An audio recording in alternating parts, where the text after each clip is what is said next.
मागील वर्षी आपण पाहिलं बचत आणि गुंतवणूक त्याचं महत्त्व जाणून घेतलं. बचतीचे गुंतवणुकीचे सुरक्षित सर्व पर्याय आपण अभ्यासलेले आहेत. बचतीच्या सवयी या आर्थिक आरोग्यासाठी अतिशय महत्त्वाच्या असतात हे आपण अभ्यासलं. आणि मग यावर्षी आपण आता GST कसा आकारायचा या गोळा केलेल्या करावर देशाचं आर्थिक नियोजन केलं जातं. हे नियोजन करत असताना केवळ GST किंवा इन्कम टॅक्स किंवा अन्य करांच्या माध्यमातून गोळा केला जाणारा निधी हा देशाच्या अर्थकारणासाठी आर्थिक नियोजनासाठी पुरेसा होईलच असं नाही. आणि म्हणून वेगवेगळ्या पद्धतीने आणखी काही मार्ग अवलंबले जातात. त्यामध्येच तुम्ही शेअर मार्केट किंवा शेअर बाजार हा शब्दप्रयोग ऐकलेला आहे. वेगवेगळे लोक शेअरची खरेदी करत असतात किंवा म्युच्युअल फंडामध्ये त्यांची गुंतवणूक करत असतात. हे जे काही शेअर्स खरेदी केले जातात याची खरेदी विक्री एका विशिष्ट ठिकाणी होत असते. मुळात आपल्याला जसं आपण GST मध्ये येणाऱ्या नवीन शब्दांचा अर्थ जाणून घेतला, हे प्रकरणच लेक्चर मेथड यामध्ये जास्त आहे. प्रत्यक्ष गणनाचा कॅल्क्युलेशनचा भाग कमी आहे आणि या नवीन गोष्टी समजावून घेणं हे महत्त्वाचं असतं. म्हणून नवीन बाबी ज्या ज्या येणार आहेत त्या आपल्याला या प्रकरणामध्ये अभ्यासायच्या. खरं तर आता मी मागे पहिल्या तासाला या वर्षीच्या सांगितलं तुम्हाला की या प्रकरणामध्ये आपल्याला बराचसा भाग हा समजावून घ्यायचा आहे, त्याचं वाचन करायचं आहे. टेक्स्टबुकमध्ये दिलेल्या ज्या काही डेफिनेशन्स आहेत किंवा ज्या संज्ञा आहेत त्या संज्ञा अभ्यासायच्या आहेत. आणि म्हणून घरी जेव्हा तुम्हाला वेळ मिळेल तेव्हा या प्रकरणामधल्या या संज्ञा आणि महत्त्वाचा भाग तुम्ही घरी अभ्यासा. संक्षिप्त रूपामध्ये ते इथे मी वर्गामध्ये सांगणार आहे. सुरुवातीला जाणून घेऊया शेअर. शेअर म्हणजे काय? मी इथे काही संज्ञा लिहिलेल्या आहेत, फळ्यावर मुद्दाम वेळ जाऊ नये म्हणून अगोदरच. तर कंपनीच्या भाग भांडवलातील एक भाग म्हणजे शेअर आहे. जेव्हा असे लहान मोठे उद्योग व्यवसाय सुरू करायचे असतात तेव्हा त्याच्यासाठी भांडवलाची आवश्यकता असते. त्याला आपण कॅपिटल म्हणतो. A small part of capital is called as a share. कंपनीच्या भाग भांडवलातील एक भाग, या भागावर मराठीमध्ये त्याला भाग म्हटलेला आहे, इंग्रजीमध्ये त्याला शेअर म्हटलेलं आहे किंवा मराठीत सुद्धा त्याचा शेअर असा उच्चार केला जातो अनेक पत्नीसाठी शेअर्स. हा जो एक शेअर आहे या कंपनीच्या भाग भांडवलातला एक लहानसा भाग आहे. शेअर सर्टिफिकेटवर त्याचं मूल्य छापलेलं असतं, त्याची व्हॅल्यू, त्यानंतर त्याचा अनुक्रमांक असतो. अशा पद्धतीने शेअर सर्टिफिकेटवर कंपनीच्या या भाग भांडवलातील एका भागावर त्याचे डिटेल्स दिलेले असतात. त्यानंतर दुसरी बाब याची महत्त्वाची आहे की भागधारक किंवा शेअरधारक. भाग म्हणजे शेअर आणि म्हणून हा भागधारक कोण किंवा शेअरधारक कोण, शेअर होल्डर कोण आहे? तर कंपनीचे शेअर विकत घेणारी व्यक्ती म्हणजे भागधारक असते. शेअर सर्टिफिकेटवर म्हणजे त्या भागाच्या दाखल्यावर जो दाखला क्रमांक आहे तो सर्टिफिकेट नंबर असतो. त्याची किंमत छापलेली असते एका शेअरची. असे कितीही शेअर्स आपल्याला विकत घेता येतात. याची किंमत किती असते हेही जाणून घ्या. अगदी 1 रुपयापासून त्याच्यावर छापलेलं असतं ₹1, ₹2, ₹5, ₹10, ₹100 इत्यादी अशा पद्धतीने या शेअर सर्टिफिकेटवर त्याचं मूल्य, त्याची व्हॅल्यू प्रिंट केलेली असते. आणि मग असं एक किंवा एकापेक्षा अधिक ज्याला त्या शेअर मार्केटमध्ये गुंतवणूक करायची आहे, त्याचं महत्त्व ज्याला समजलेलं आहे किंवा त्याचे फायदे तोटे जाणून घेतल्यानंतर मग त्या व्यक्तीला किती प्रमाणामध्ये त्या कंपनीचा मालक बनायचा आहे. शेअर धारक म्हणजेच भागधारक हा त्या कंपनीचा तेवढ्या शेअरच्या प्रमाणामध्ये मालक असतो. असे अनेक शेअरधारक, शेअर होल्डर्स म्हणजेच भागधारक एकत्र येतात, या भांडवलाची उभारणी करतात आणि या उभारणीमधून मग त्या कारखान्याची निर्मिती केली जाते. त्यानंतर हे सगळं कुठे चालतं, कुठून तुम्ही खरेदी करणार आहात. एखाद्या कंपनीचे भाग किंवा ते शेअर तुम्हाला खरेदी करायचे, त्याच्यामध्ये गुंतवणूक करायची, त्याच्यासाठी सुरक्षित आणि योग्य ठिकाण म्हणजे स्टॉक एक्सचेंज. काय आहे हे स्टॉक एक्सचेंज? जिथे शेअरची खरेदी विक्री होते. भाजीपाल्याची खरेदी विक्री होते, आपण त्याला भाजी बाजार म्हणतो. जिथे धान्याची खरेदी विक्री होते तो धान्य बाजार झाला. फळांची खरेदी विक्री होते तो फळ बाजार आहे. तसं शेअरची खरेदी विक्री ज्या ठिकाणी होते तिथे त्याला स्टॉक एक्सचेंज म्हटलं जातं. अर्थात ही खरेदी विक्री करण्यासाठी आपल्याला तिथे जावं लागत नाही. हा भाग तुम्ही वाचल्यानंतर तुमच्या लक्षात येईल.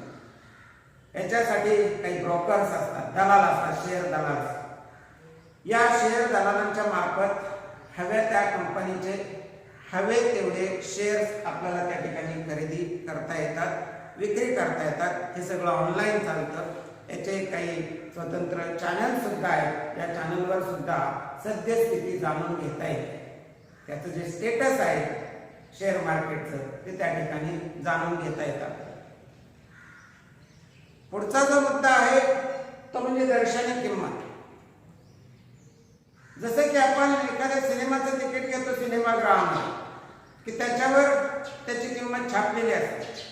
बसने प्रवास करताना त्या बसच्या तिकिटावर त्याची किंमत असते. एवढंच नाही तर आपण जे आपलं टेक्स्टबुक पाठ्यपुस्तक वापरतो त्याच्यावर त्याची किंमत छापलेली आहे, दर्शवलेली आहे. जी किंमत त्याच्यावर दर्शवलेली आहे, छापलेली आहे, प्रिंट केलेली आहे, printed value or printed price म्हणजेच दर्शनी किंमत आहे. शेअर सर्टिफिकेटवर, कंपनीच्या शेअर सर्टिफिकेटवर छापलेली एका शेअरची किंमत ही झाली त्या शेअरची दर्शनी किंमत. त्यानंतर मग त्या दर्शनी किमतीलाच काही वेळेला ते शेअर खरेदी केले जातात. किंवा पुढचा मुद्दा आहे जाणून घेण्याचा अतिशय महत्त्वाचा, तो म्हणजे त्या शेअरचा बाजारभाव. ज्या किमतीने शेअर बाजारामध्ये शेअरची खरेदी विक्री होते, स्टॉक एक्सचेंज म्हणजे शेअर मार्केट, शेअर बाजार. या शेअर बाजारामध्ये ज्या किमतीने शेअरची खरेदी किंवा विक्री होते त्याला त्या शेअरचा बाजारभाव असं म्हटलं जातं. बऱ्याच वेळेला या बाजारभावामध्ये चढ उतार होत असते. जसं की आपण सर्वच प्रकारे, आपण शेतकरी कुटुंबातले मुलं आहात, तुम्हाला शेतमालाच्या बाजारभावाबद्दल चांगली कल्पना आहे. मार्केटमध्ये गेल्यानंतर तिथे कोणत्या वस्तूचा बाजारभाव कसा आहे, कशा पद्धतीनं त्याची खरेदी विक्री होत असते. आपल्याकडून शेतीमाल खरेदी करतात ते आणि पुढे शहरातून आलेल्या व्यापाऱ्यांना ते विक्री करतात. आणि मध्ये ज्यांच्या मार्फत आपण हा व्यवहार करतो ते कमिशन एजंट किंवा दलाल असतात. तसेच या शेअर मार्केटमध्ये सुद्धा शेअर दलाल असतात किंवा त्याला शेअर ब्रोकर्स म्हटलं जातं. मग या सर्व मालाची खरेदी विक्री, या शेअरची खरेदी विक्री त्या बाजारभावाने होत असते. बाजारभाव कसे आहेत? त्यानंतरचा एक नवीन मुद्दा आहे तो म्हणजे लाभांश किंवा डिव्हिडंड. विद्यार्थी मित्रांनो, जेव्हा असे अनेक शेअर होल्डर्स एकत्र आलेले आहेत आणि त्यांनी त्या कंपनीचे शेअर्स विकत घेऊन ती कंपनी सुरू केलेली आहे, 1 वर्षानंतर जेव्हा सगळा हिशोब होतो त्याचा ऑडिट होत असतो आणि ऑडिट नंतर लक्षात येते की त्या कंपनी किती फायद्यात किंवा तोट्यात आहे. जेव्हा ती कंपनी फायद्यामध्ये असते तेव्हा मिळणारा फायदा जो आहे, हा फायदा म्हणजेच नफा, हा त्या शेअर होल्डर्सना दिला जातो. शेअर धारकांना मिळणारा जो लाभ आहे, त्या लाभाचा अंश म्हणजे लाभांश, ज्याला डिव्हिडंड म्हटलेला आहे, हा लाभांश आपल्याला तो त्या शेअर धारकांना शेअरच्या प्रमाणामध्ये दिला जातो. एका व्यक्तीचे 100 शेअर असतील, त्याला 100 शेअरच्या प्रमाणामध्ये त्या लाभाची लाभांश दिला जातो. एका व्यक्तीचे 50 शेअर असतील तर 50 शेअर्सवर त्याला त्याचा लाभांश मिळतो. नफ्याची वाटणी ही एकूण शेअर्सच्या प्रमाणामध्ये होत असते. किती शेअर्स आहेत तेवढ्या शेअर्समध्ये समप्रमाणामध्ये ही नफ्याची वाटणी केली जाते आणि शेअर धारकाला मात्र ती वाटणी ही त्यांच्या शेअरच्या किती भाग त्याने खरेदी केलेले आहेत त्याच्या प्रमाणामध्ये हा लाभांश दिला जातो. हे झालं इथपर्यंत. हे सगळी माहिती अभ्यासल्यानंतर आता आपल्याला पुढे अभ्यासायचं आहे की हा लाभांश वाटप वगैरे केला कसा केला जातो. या दिलेल्या शेअरच्या संदर्भामध्ये त्याची दर्शनी किंमत आणि बाजारभाव यांची तुलना आपल्याला करायची. दर्शनी किंमत आणि बाजारभाव, comparison of face value and market value. दर्शनी किंमत, face value means printed price of that share. Market value, the price or value at which or for which the share is sold in share market. So comparison of face value and market value म्हणजे दर्शनी किंमत आणि बाजारभाव यांच्यामध्ये तुलना आता आपण पाहणार आहोत. तर बाजारभाव आणि दर्शनी किंमत.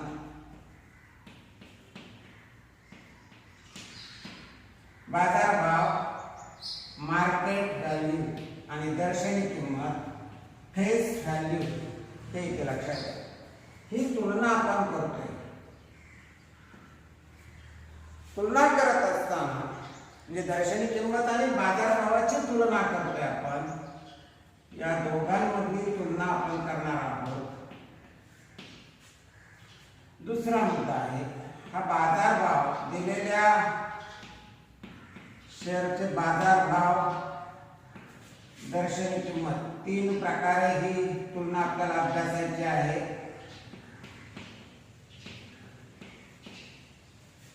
मार्केट व्हॅल्यू आणि फेस व्हॅल्यू. तिसरा प्रकार आहे हा बाजारभाव, शेअरचा बाजारभाव आणि त्या शेअरची दर्शनी किंमत.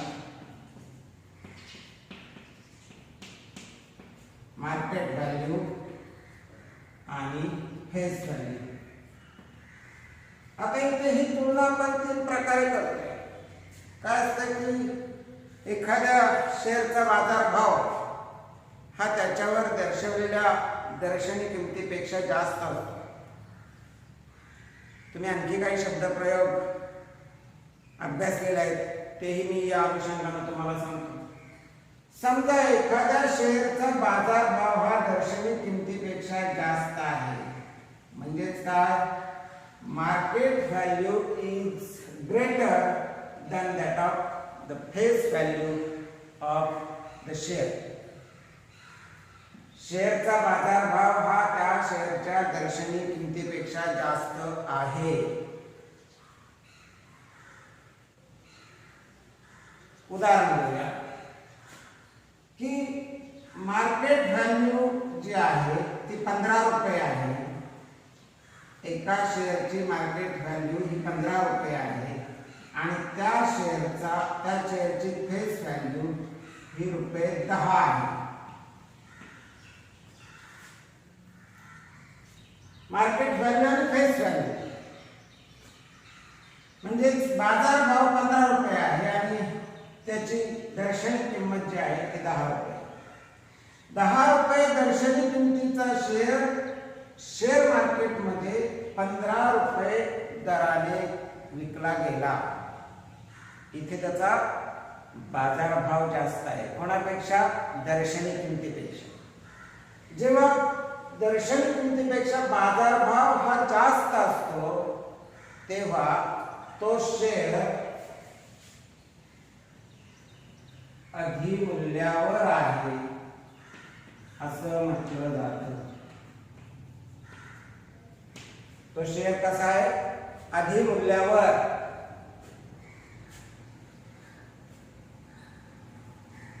Share is at premium. If market value is greater than that of face value, then the share is at premium. त्याला तो अधिमूल्यावर आहे असं समजलं जातं. म्हणजे काय होतं की मूळची त्याची जी काही दर्शनी किंमत आहे त्या दर्शनी किंमतीपेक्षा तो जास्त किमतीने बाजारामध्ये विकला गेलेला आहे म्हणून तो अधिमूल्यावर आहे, ॲट अ प्रीमियम. हे कधी होतं? जेव्हा त्या कंपनीचा परफॉर्मन्स चांगला आहे. वर्षभरामध्ये हे शेअरची किंवा त्या कंपनीची उलाढाल जी आहे ती चांगल्या पद्धतीनं होते आणि उलाढाल चांगल्या पद्धतीनं झालं त्यामध्ये तयार होणारी उत्पादितही अधिक किमतीनं विकली गेली. कंपनीला जास्त नफा झाला की त्या कंपनीचे शेअर सुद्धा अधिमूल्यावर असतात. आपण त्याला म्हणतो शेअर बाजारामध्ये शेअरनं उसळी घेतली, वधारणे. शेअर बाजार वधारला म्हणजे तो वाढला म्हणजे तिथे शेअर मार्केटने उसळी घेतली. असे शब्दप्रयोग वर्तमानपत्रामध्ये किंवा दूरदर्शनवर बातम्यांमधून त्याचे विशिष्ट असे चॅनल्स आहेत त्या चॅनलवरून आपल्याला हे लक्षात येतं. At a premium. तुलना होत असताना तर बाजारभाव हा दर्शनी किंमतीपेक्षा जास्त आहे. आता दुसरा पाठ. काही कंपन्यांच्या बाबतीत किंवा काही शेअरच्या बाबतीमध्ये त्या शेअरचा बाजारभाव आणि दर्शनी किंमत ही सारखीच असते. Market value and face value is same. तर तो शेअर जो आहे तिथे त्याला सममूल्यावर आहे असं म्हटलं जातं.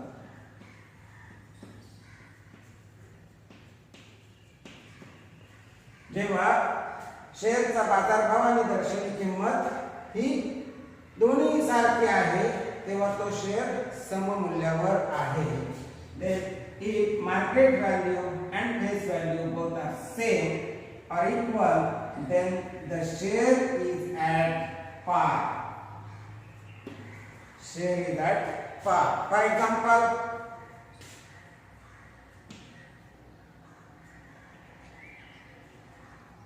market value of a share is ₹10 and face value of a share is also 10. These two values are equal, means both the values are equal here, then the share is at par.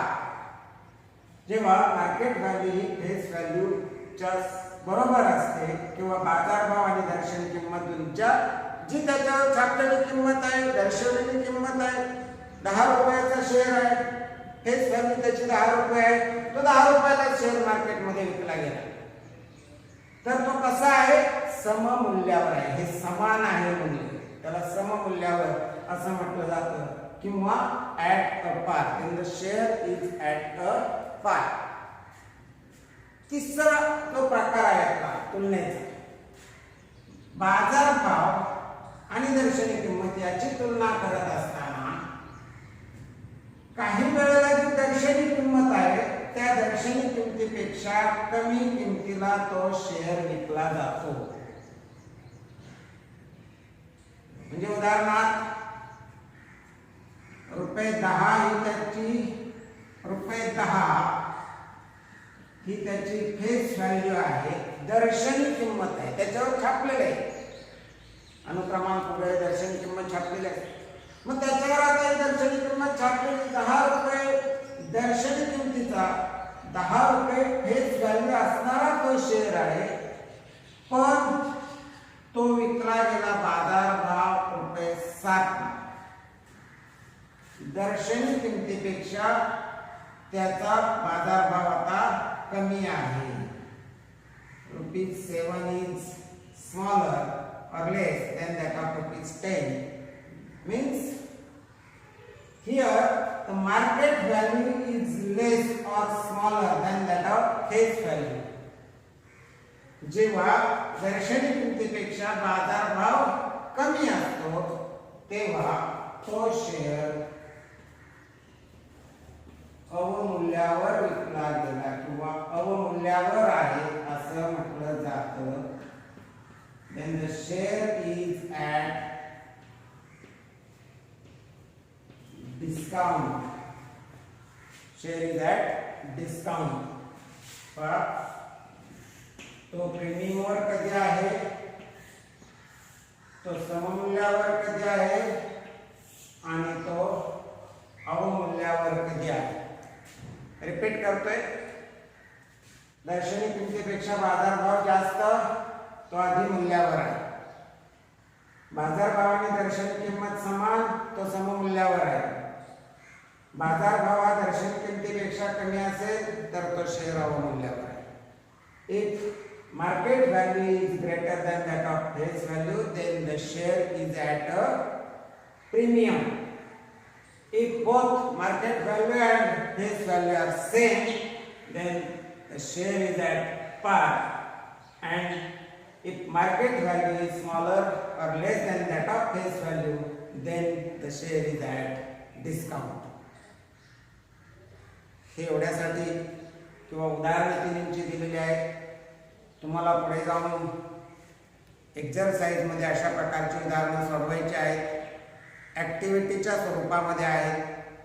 काहींची market value दिलेली असेल, काहींची face value दिलेली असेल, त्यावरून तो share कशा पद्धतीने त्याचं मार्केटमध्ये काय स्टेटस आहे ते आपल्याला सांगावं लागतं.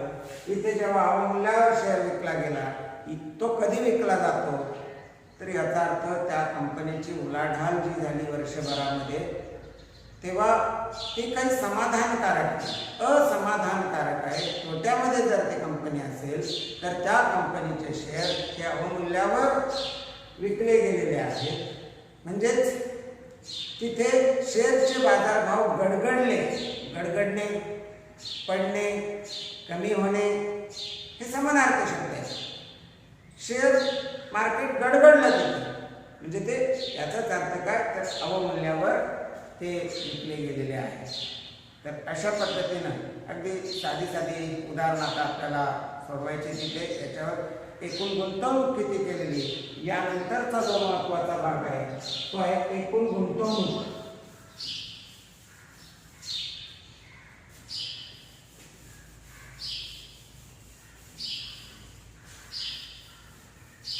या सगळ्या बाबी आपण अभ्यासल्यानंतर शेअर बाजारभाव, त्यानंतर स्टॉक एक्सचेंज, दर्शनी किंमत, त्यानंतर शेअर मार्केट वगैरे, भागधारक किंवा शेअरधारक हे अभ्यासल्यानंतर आणि बाजारभाव आणि दर्शनी किमतीची तुलना केल्यानंतर आपल्याला अभ्यासायचं आहे एकूण गुंतवणूक. की शेअरच्या खरेदीच्या वेळी लागलेली एकूण रक्कम जी आहे, गुंतवणूक कशी केली जाते, किती शेअर्स खरेदी केली त्याच्यावर अवलंबून आहे. शेअरच्या खरेदीसाठी लागलेली एकूण गुंतवणूक किंवा एकूण रक्कम म्हणजे एकूण गुंतवणूक आहे. ही एकूण गुंतवणूक करत असताना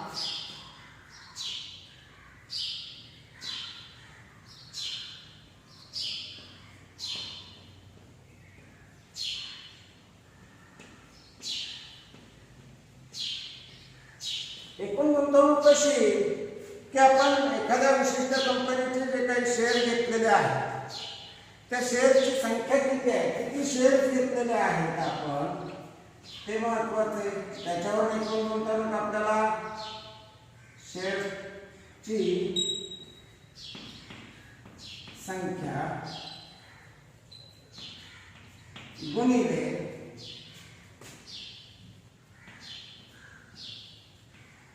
शेअरचा बाजारभाव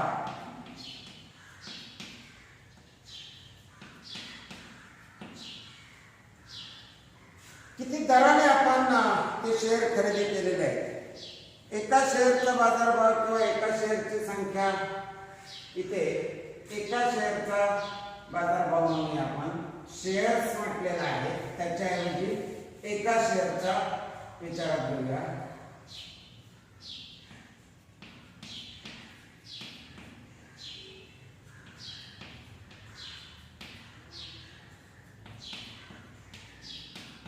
उदाहरण एकदम सोपं, आपण पाठ्यपुस्तकामधलं उदाहरण विचारात घेऊया.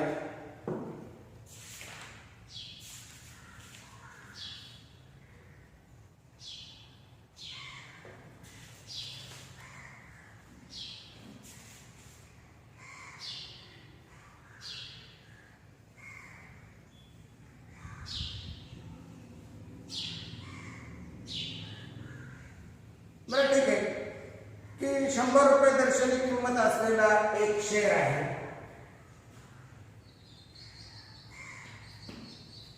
शेअरचा बाजारभाव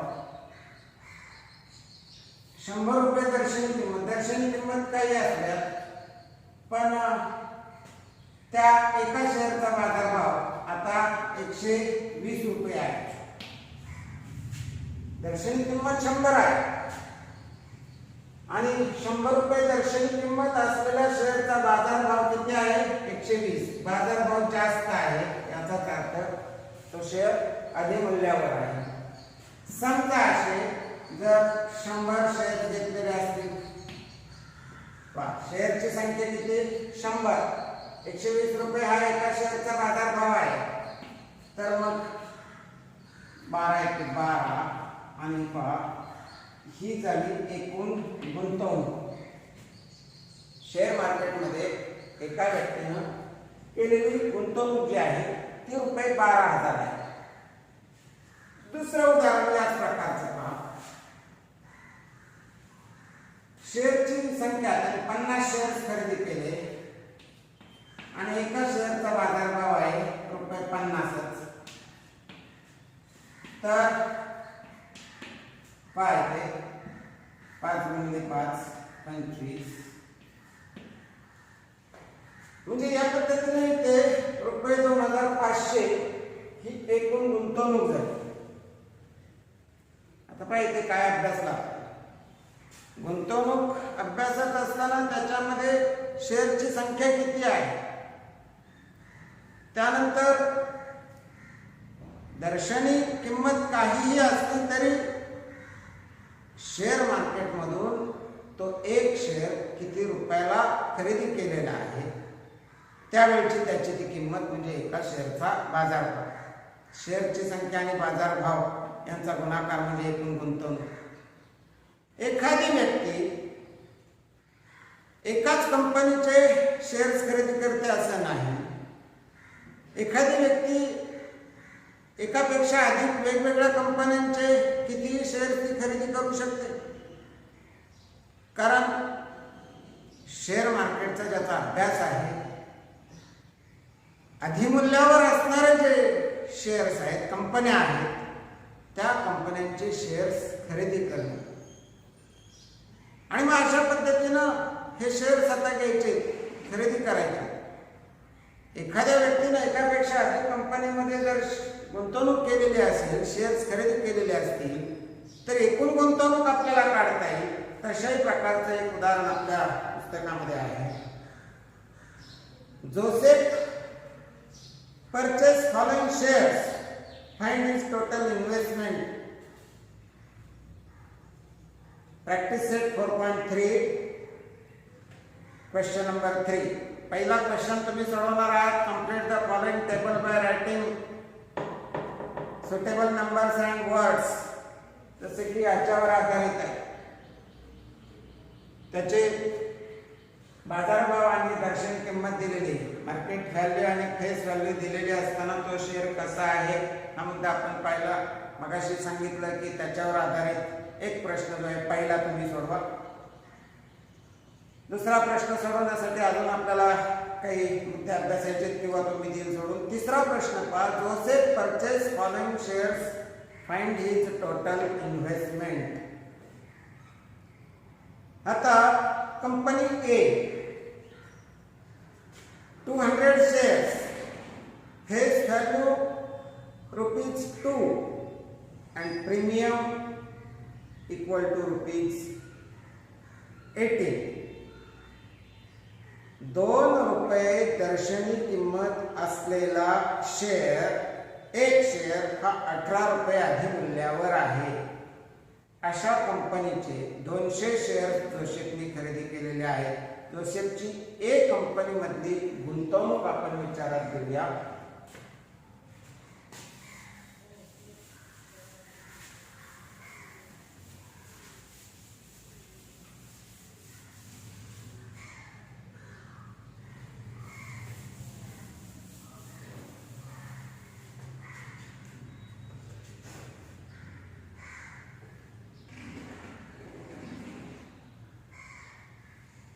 investment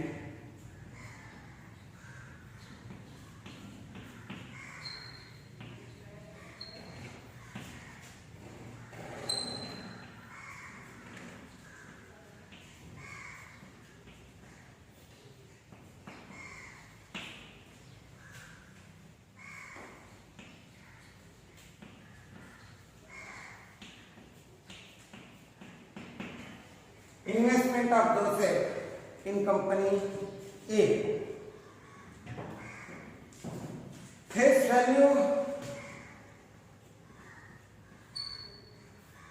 value of a share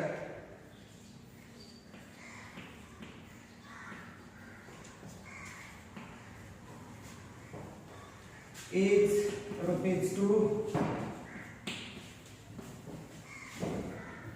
Share is at premium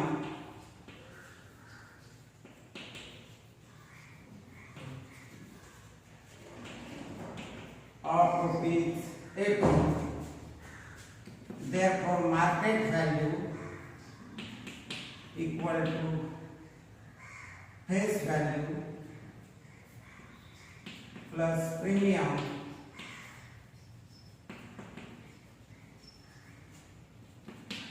face value ₹2 plus the share is at premium in ₹18 equal to ₹20. Market value of a share is ₹20. Now investment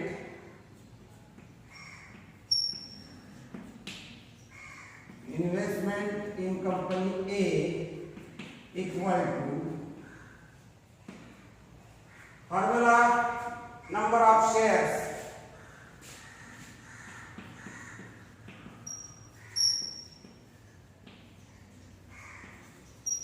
into market value of a share. Number of shares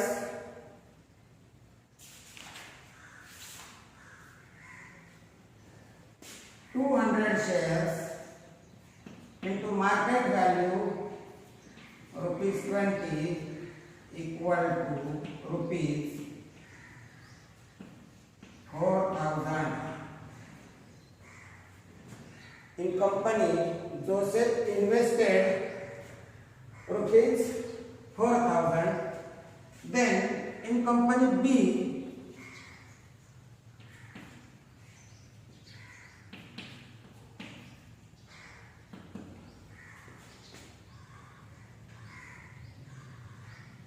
25 shares and market value is rupees 500. Number of shares again into market value. Market value is given rupees 500 and number of shares 45. So in company investment equal to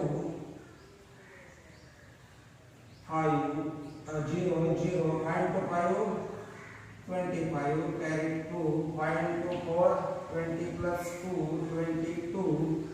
So Joseph invested rupees 22,500 in company B. Similarly, in company C, he purchased one share at market value rupees 10,500. In company C,